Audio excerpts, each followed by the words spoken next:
I gotta tell what I feel. I have a warning for everybody. Do not listen to Trump, to Pence, or anyone coming out of the White House if their goal is to protect themselves. Listen, we know this virus. You guys did not start. You guys, it's not your fault, okay? It's not your fault. What we need you to do right now is to be credible. What we need you to do right now is to tell the American people the truth.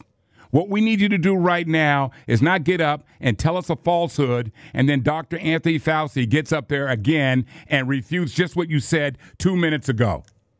What we need you to do is stick around on the press conference and don't turn your back and walk out. What we need you to do is come up to the microphone and say, I'm concerned about the health and well-being of every American in the United States of America, and not sit up and say the very first thing is, hey, we got a rate cut. We're doing great. Boy, the markets are going to be okay. This is a life and death situation. What we need you to do is have some empathy. What we need you to do is disseminate information that is consistent with the CDC and Dr. Anthony Fauci. We don't need the president to say we have this under control, and then you got Dr. Fauci who says, no, it's going to get worse before it gets better.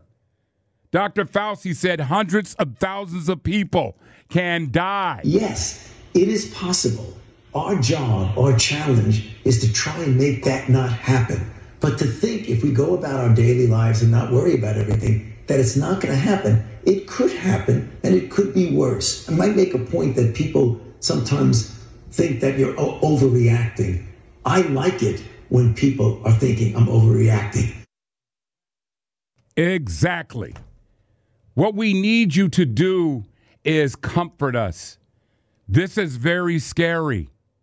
100,000 people, not just the people that get COVID-19, but people that have other medical emergencies that can be tended to because beds are being taken up by COVID patients.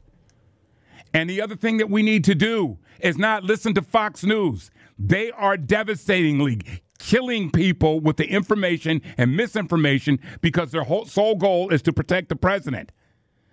I went out to the grocery store early in the morning, and then later on I saw all these elderly white people walking around, living life. You know why?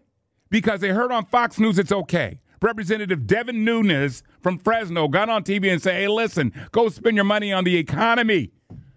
Who does that?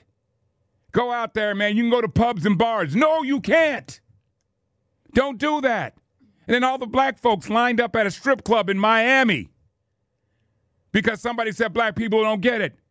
Come on, where are you getting this information? Don't do this.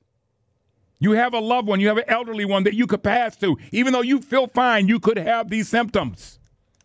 And I don't believe the president for 1 second. He says, oh, I tested negative. He may have. Oh, I've never taken a test. I bet you he's been getting tested for the last 3 or 4 weeks. I don't believe anything they say, and that is sad. It shouldn't be that way. That's my rant.